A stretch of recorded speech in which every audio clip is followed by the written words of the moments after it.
আসসালামু আলাইকুম প্রিয় শিক্ষার্থীরা, আশা করি তোমরা সবাই অনেক ভালো আছো। আজকে আমরা আলোচনা করব আরো একটি কবিতা, সেটা হচ্ছে আমি কিংবদন্তির কথা বলছি এই কবিতা নিয়ে। আমি কিংবদন্তির কথা বলছি মানে এখানে লিজেন্ডারি কারা, কারা কিংবদন্তি, কে?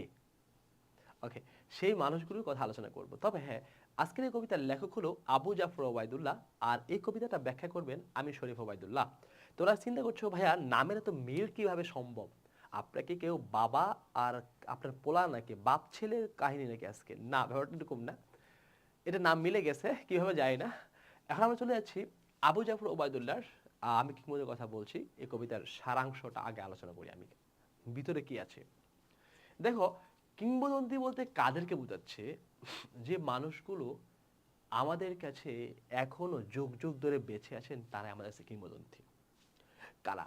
যে মানুষগুলো আমাদের সময় একটা সময়ে তাদেরকে আমরা বলছি কৃতদাসের মতো, তাদেরকে এই কৃতদাসের মতো মানুষদেরকে রাখা হয়েছে। কিংবদন্তি কারা? যারা ছিলেন কৃষক শ্রেণীর মানুষ, যে কৃষকরা আমাদের ফসল উৎপাদন করেছেন এবং যে জমিতে ফসল হচ্ছে না সেই জমিতে তারা সেটা কর্ষণ করে করে ফসল উৎপাদন করছেন। আমাদের কাছে কিংবদন্তি হলো তারাই। কবি এখানে আবু জাফর ওবায়দুল্লাহ বলছেন যে এই কিংবদন্তি তারাই যারা কবিতা শুনতে জানে, যারা কবিতার সাথে ভালোবাসা সম্পর্ক আছে, তারাই কিংবদন্তি। হ্যাঁ, যে কবিতা শুনতে জানে না সে কখনো মায়ের কোলে শুয়ে গল্প শুনতে পারে না। আর যে কবিতা শুনতে জানে না সে কখনো আহ, মাছের সাথে খেলা করতে পারে না, মাছ শিকার করতে পারে না, আবার মাছ ধরে আবার সে মাছ উৎপাদন করা সে এগুলো পারবে না। যে কবিতা শুনতে জানে না সে কখনো নিজেকে যুদ্ধের ময়দানে বা দেশের জন্য নিজেকে যে কোনো সময়ে প্রাণ দিতে পারবে না।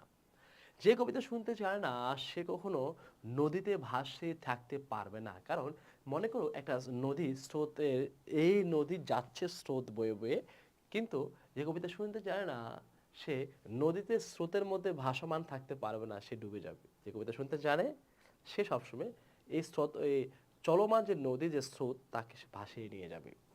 তার মানে যে কবিতা শুনতে জানে সেই প্রকৃত কিংবদন্তি। আমি সেই কিংবদন্তির কথা বলছি।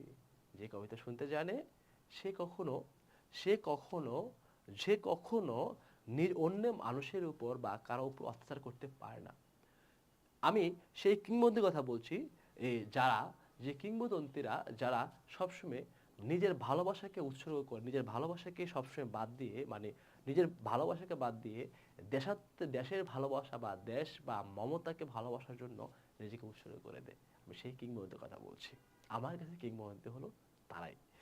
আমার কাছে কিংবদন্তি হলো তারাই যারা যে কোনো সময় নিজের থেকে বেশি দেশকে ভালোবাসবে, নিজের থেকে বেশি তারা কৃষিকাজকে ভালোবাসবে, নিজের থেকে বেশি তারা সত্যকে ভালোবাসবে। যেমন যত সত্য কথা বলি, পৃথিবীর মুখ থেকে যত সত্য কথাগুলো বলি, প্রত্যেকটা সত্য কথার এক একটা শব্দ হলো কবিতা। আমার কাছে কবিতা মানে হলো সেটাই।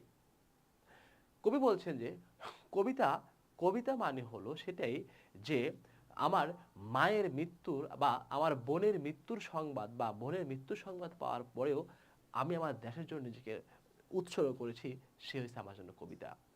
এই কবিতাতে কবি আবু জাফর ওবায়দুল্লাহ এরকম কি কবিতা শোনার কথা বলছেন, কিংবদন্তি কারা তাদের কথা বলছেন, এই সমস্ত কথাগুলো আমি আজকে তোমাদেরকে আলোচনা করব লাইন বাই লাইন ব্যাখ্যা করে।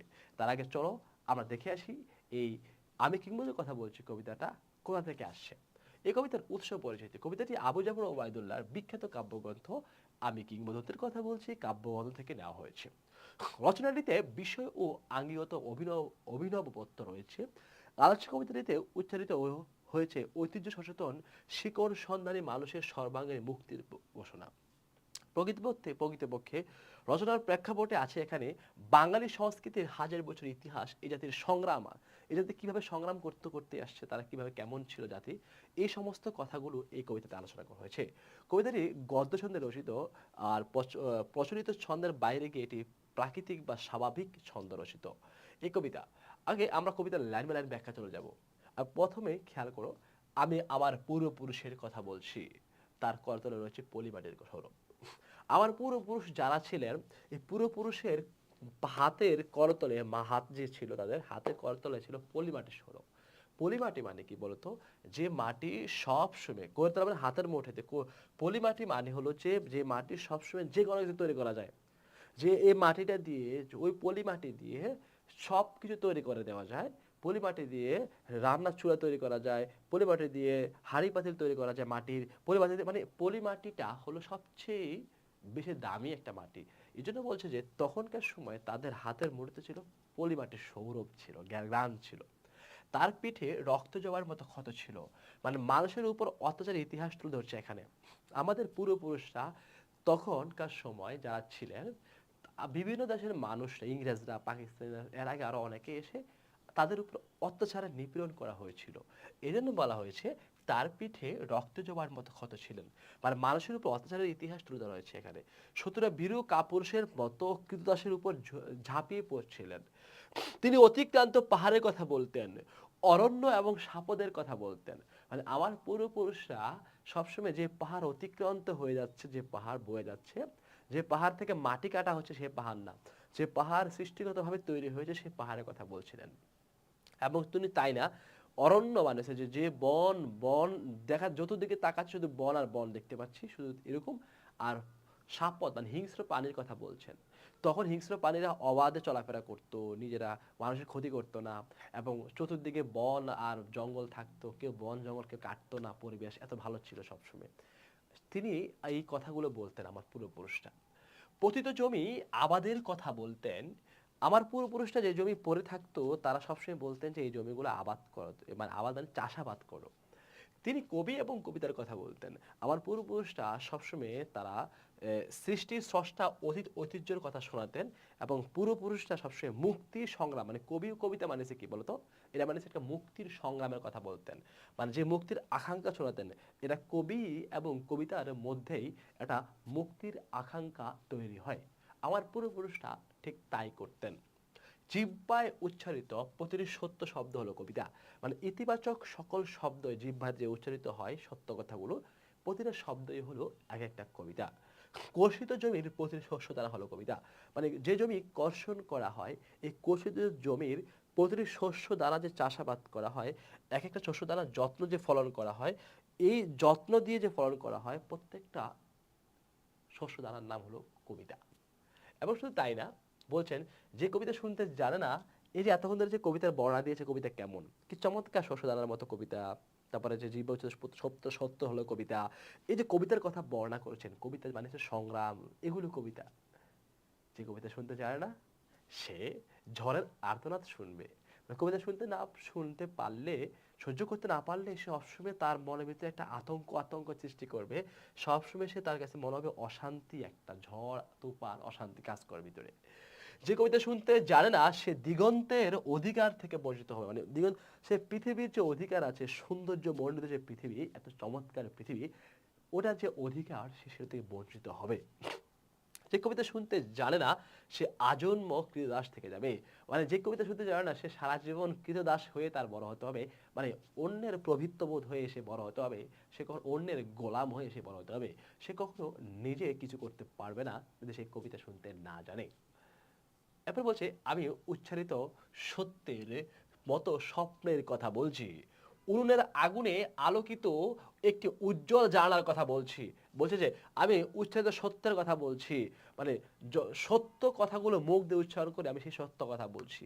দূর থেকে দেখা যায় উনুন, মানে সে যে উনুন মানে চুলা, চুলায় একটা জানালার পাশে একটা চুলায় আগুন ধরছে, চতুর্দিকে অন্ধকার, কিন্তু হঠাৎ করে দূর থেকে তাকিয়ে দেখলাম যে গভীর রাতে একটা জানালার পাশে উনুন মানে আগুন, একটা চুলায় আগুন জ্বলছে, চুলায় আগুন জ্বলছে। একটি উজ্জ্বল জানালার কথা বলছে, মানে একটা চুলায় আগুন জ্বলছে। মানে ব্যাপারটা এরকম যে এটা মুক্তির প্রত্যাশা বা কোনো ধরনের মুক্ত জীবনের প্রত্যাশার সম্ভাবনার কথা বলছে। চতুর্দিকে অন্ধকার, কিন্তু হঠাৎ করে একটা চুলায় জানালার পাশে একটা আগুন জ্বলছে একটা চুলার মধ্যে। ব্যাপারটা হচ্ছে যে কোনো মুক্তির প্রত্যাশার কথা বলছে, বা কোনো আগামী ভবিষ্যতে কোনো কিছু পাওয়ার আকাঙ্ক্ষার কথা বলছে এখানে। আমি আমার মায়ের কথা বলছি। মানে কবি মায়ের কথার মাধ্যমে প্রকৃতি ও স্বদেশের রূপ ধরেছেন। সে বলছে আমি আমার মায়ের কথা, মানে যে প্রকৃতি এবং স্বদেশের যে ভালোবাসা বা রূপ, এটার কথা সে বর্ণনা করেছেন। তিনি বলতেন প্রবহমান নদী যে সাঁতার জানে না তাকেও ভাসিয়ে রাখে।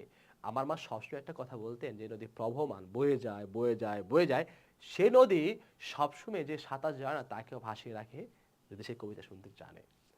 যদি কেউ কবিতা শুনতে না জানে, সে নদীতে ওই যে প্রবাহমান নদী ভাসিয়ে নিচ্ছে, সে যে ভাসতে পারবে না, সে ডুবে যাবে, যদি সে কবিতা শুনতে না জানে। যে কবিতা শুনতে জানে না, সে মাছের সঙ্গে খেলা করতে পারে না। যদি সে কবিতা শুনতে না জানে, তাহলে সে মাছের সঙ্গে খেলা করতে জানে না বা খেলা করতে পারে না। মাছের সাথে যে কল্পবিলাসী, মাছ ধরবে, শিকার করবে মাছকে, তারপর মাছ আবার আবার নতুন করে পালাবে, মাছের সাথে কথা বলবে, মাছ বড়শি আসবে, এগুলো সে পারবে না কবিতা শুনতে না জানলে। যে কবিতা শুনতে জানে না, সে মায়ের কোলে শুয়ে শুয়ে গল্প করতে, গান শোনা, মায়ের থেকে ঘুমায় পড়া, এগুলো সে পারবে না। আমি কিংবদন্তির কথা বলছি, মানে কিংবদন্তি শব্দটি এখানে আবারও বলছে ঐতিহ্যের কথা। আমি আমার ঐতিহ্যের কথা বলছি। কি বলছি ঐতিহ্যে? আমি আমার পূর্বপুরুষের কথা বলছি। আমি বিচলিত স্নেহের কথা বলছি। আমি সেই স্নেহের কথা বলছি। বিচলিত স্নেহ মানে হচ্ছে যে স্নেহ মানে রক্তের সম্পর্কে আত্মীয়, মানে রক্তের সম্পর্কে ভালোবাসা, যেমন বাবা মা, যেমন সন্তান, এই টাইপের। ওদের যদি কোনো সমস্যা বা কোনো বিপদে পড়ে, তখন আমরা সবসময় বিচলিত হয়ে যাই, তাই না? এই জন্য বলছি আমি বিচলিত স্নেহের কথা বলছি, উৎকণ্ঠা যে কথাগুলো যাদের। আমি গর্ভবতী বোনের মৃত্যুর কথা বলছি, মানে স্বজন হারানোর যে বেদনা, মৃত্যুকে কাছ থেকে দেখা, যে মানবিকতা বোধটা, এ বলছে আমি গর্ভবতী বোনের মৃত্যুর কথা বলছি। যে যে বোন আমার, সে গর্ভবতী ছিল, হঠাৎ করে সে সন্তান সহ সে মারা গেছে, এত কষ্টের একটা মুহূর্তটা, আমি সেই কথা বলছি। আমি আমার ভালোবাসার কথা বলছি, ভালোবাসা দিলে মা মরে যায়। আমি আমার ভালোবাসার কথা বলছি, ভালোবাসা দিলে মা মরে যাবে। আমি জানি আমার ভালোবাসাকে আমি ত্যাগ করব, আমার ভালোবাসাকে আমি তুচ্ছ করে দেব, কারণ আমার ভালোবাসার প্রতি যদি আমি আকর্ষণ থাকে, তাকে যদি আমি ছাড়তে না পারি, তখন আমার মা মারা যাবে। মা মানে এখানে দেশের কথা বলছে। আমার দেশ মারা যাবে, আমার দেশ মাতৃকা হারিয়ে ফেলবো আমি, আমার দেশ ধ্বংস হয়ে যাবে যদি আমি আর ভালোবাসাকে তুচ্ছ করে না দেখি। এই জন্য বলছে আমি আমার ভালোবাসার কথা বলছি, ভালোবাসা দিলে মা মরে যায়। যুদ্ধ আসে ভালোবেসে মায়ের ছেলেরা চলে যায়। আমি আমার ভাইয়ের কথা বলছি, যে কবিতা শুনতে জানে না, সে সন্তানের জন্য মরতে পারে না।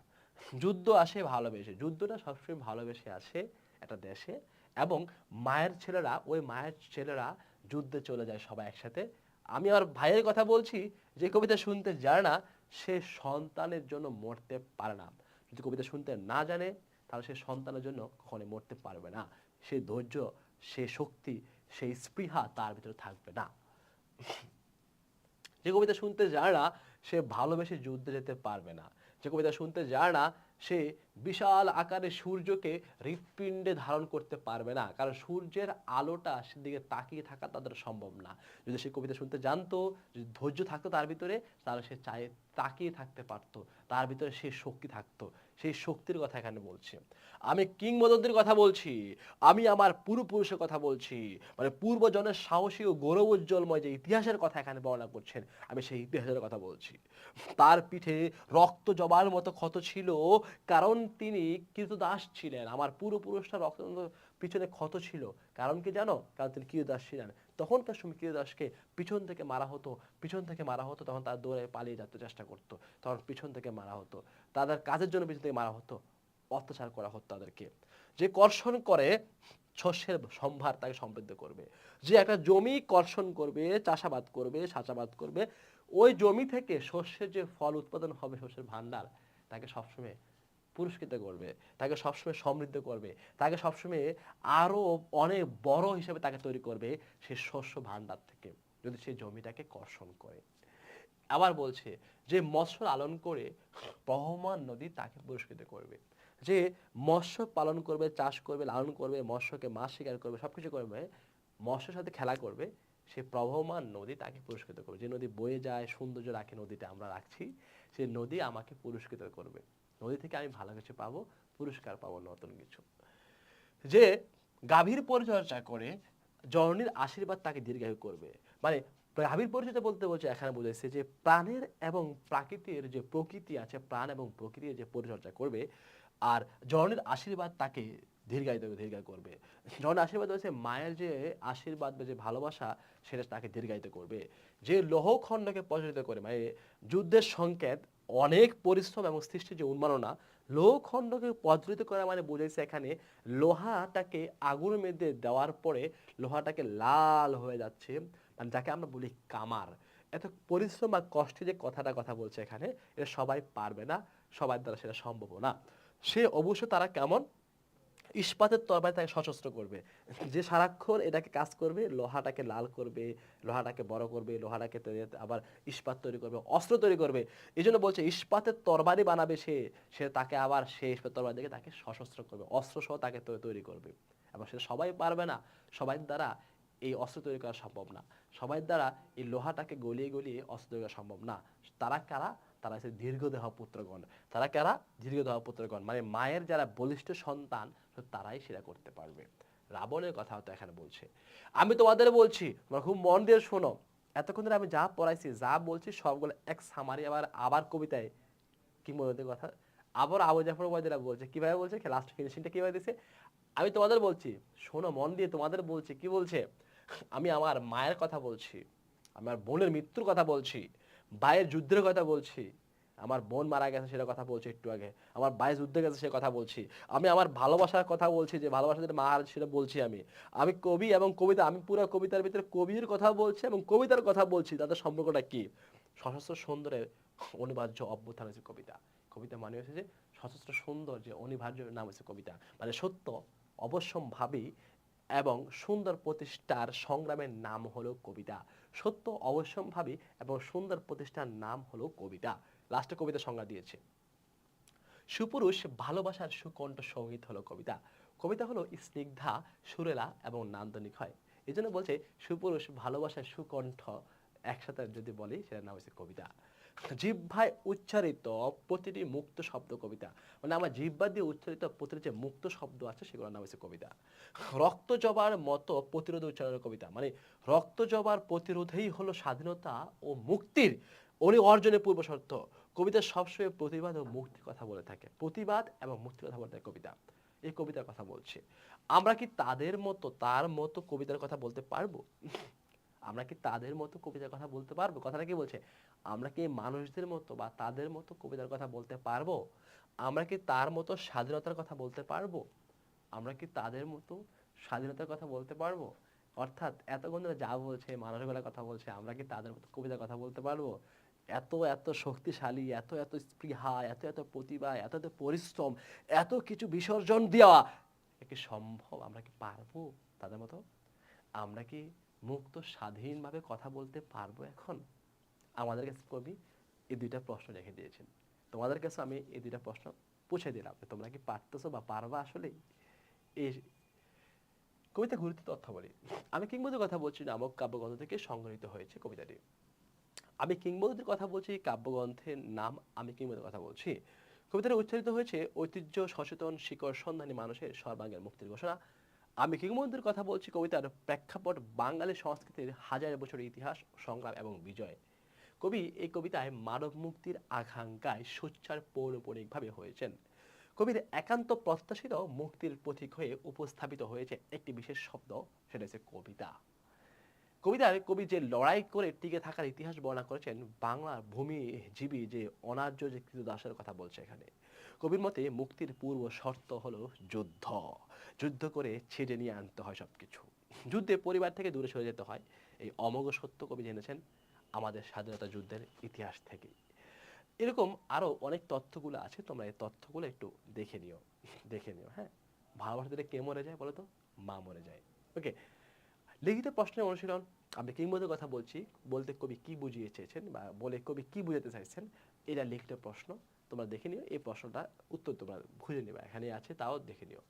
আমরা এখন আমাদের SW বা হোপ ওয়ার্ক, যেটা সবসময় প্রতিটা ক্লাস শেষে আমরা 10টা কোশ্চেন দিই বাড়ির কাজ, এটা তোমরা নিজেরা বাসায় বসে প্র্যাকটিস করার জন্য। ওকে, কোশ্চেন নাম্বার 1, জিহ্বায় উচ্চারিত প্রতিটি ড্যাশ হলো কবিতা, মানে প্রতিটি কি বলতো, তোমরা নিজে ঠিক করে ফেলো।